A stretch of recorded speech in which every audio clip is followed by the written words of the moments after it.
Përshëndetje të nderuar zonja dhe zotrim, përshëndetje të dashur miq, ja ku po ritakohemi sërish me mua Tirona Lilin, pikërisht këtu në kanalin ton Rëfi me Jete. Jam sot me ju për të ndarë letrën e radhës, një letër që në fakt mua më ka emocionuar. Më besoni që kur i lexoj këto letrat përfshihem edhe vetë brenda tyre. Të ndash fjalët e shpirtit, të ndash dhimbjen e shpirtit nuk është e lehtë. Janë fjalët më të rënda që ti mund t'i shkruash në atë letër edhe mund t'i thuash. Mua më vjen shumë keq që duhet t'i ndaj këto letra, përpos që të ndaja letrat më të bukurat që shqiptarët do të më shkruanin, por jetojmë në një kohë që ne patjetër mundemi ta shtrojmë pyetjen: ku shkoi njeriu? Ku shkoi njeriu? Çfarë është kjo qenia që po jeton në botë? Këtë pyetje patjetër mundemi ta shtrojmë. Këtë letër ma ka sjell një djalë i ri, i cili është në një hall të madh nga nusja që nuk ja don as vëllaun, por as edhe nënën. Përshëndetje i dashur Tiranë. Njëherë me shumë zemër të falenderoj dhe të përuroj për këtë rubrik kaq të bukur, me kaq emocion, edhe kaq të ndjerë që ti po e sjell pranë nesh. Të ndash një letër, të ndash një fjalë zemre nuk është e lehtë. Dhe ti si ç'duket je dhoma e sekreteve tona, sepse këto sekrete ne nuk ja themi dot as familjes, as shokëve më të afërt, por as edhe as kujt tjetër, sepse gjithmonë ka një prapavi që pretendojmë se na e marrin për të keqe. Ditët e jetës janë të bukura kur personat e familjes t'i bëjnë të bukura ato. Ne vërtet martohemi, vërtet krijojmë familje, por familjen në të cilën jemi rritur, familjen në të cilën kemi kaluar ditët më të bukura të fëmijërisë, nuk mundemi ta harrojmë dhe ta largojmë. U martova me një vajzë që në fejesën tonë ishte një mrekulli e jashtëzakonshme. Unë mendoja që nëse bota i ka 7 mrekulli, e 8-a është kjo vajzë. E edukuar, e ëmbël, e dashur, njerëzore. Nuk ka fjalë se si të përshkruhet karakteri që ajo posedonte gjatë kohës kur ne ishim të fejuar. Nga mirësia që unë kaloja në këtë fejes, mezi prisja që të vit dita e martesës, edhe fillova të besoj në këtë dashurit e serialeve, në këtë dashurit të shkruara në libra të përrallave, që ne të dy jetuam në fund të lumtur. E vendosa për afat kohor shumë të shkurtër martesën time.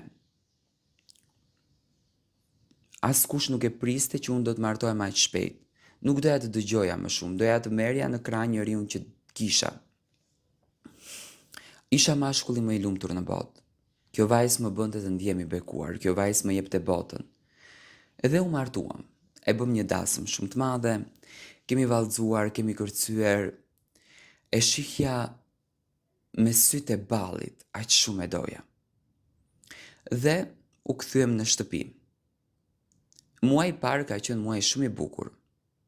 Në shtëpinë tonë kishte dashuri, kishte buzëqeshje, kishte humor, kishte energji të mirë që në thelb nuk e gjen dot në për vendet e tjera atë energji.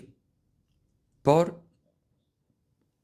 bashkëshortja ime nga muaji i dytë filloi sikur të ndryshonte pak. Në fillim filluan mimikat e fytyrës së saj, dukeshin shumë të rënda, shumë të ashpra, shumë të egra. Mimika që në thelb mua më shqetësonin. Edhe së dyti, filloi ajo vetë duke e shprehur pak kënaqësi. Pak kënaqësi drejt babait, pak kënaqësi drejt nënës, pak kënaqësi drejt vëllaut, por më shumë hallin e kishte me nënën edhe me vllajin. Filluan zënkat e para. Nëna ime ka jashtëzakonisht kulturë, është profesoresh ka qenë në të kaluarën. Ajo nuk fliste, i thonte bi, je gabim.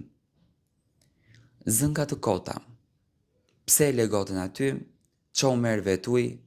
Unë nuk jam shërbetore, unë kam ardhur të jetoj, nuk kam ardhur të ri ju këtu, siç dëshironi ju, pronto.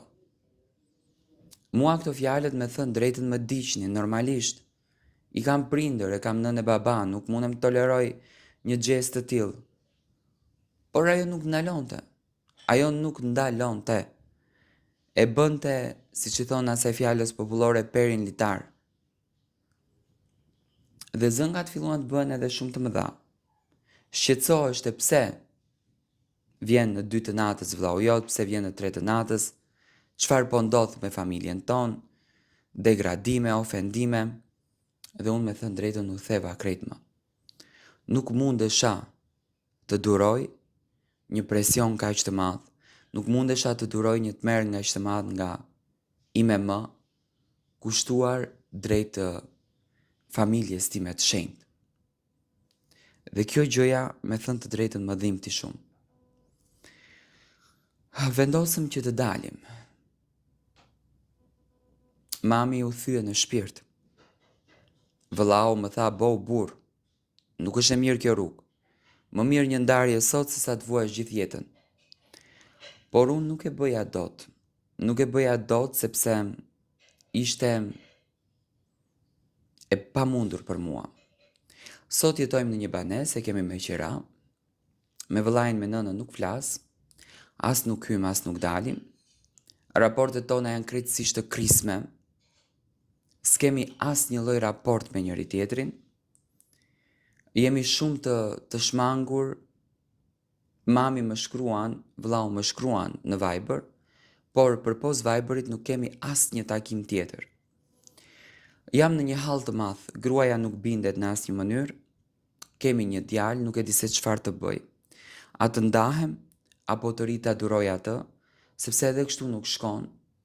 Më djegën shpirti për mamin, më djegën shpirti për vllaun, më djegën shpirti për familjen. Dua të martiron mendimin tuaj. Në fakt kjo është letra që ky zotëri e ka shkruar, i cili në formë të veçantë ndan një sekret të jetës së tij. Unë nuk dua të jap mendimin tim.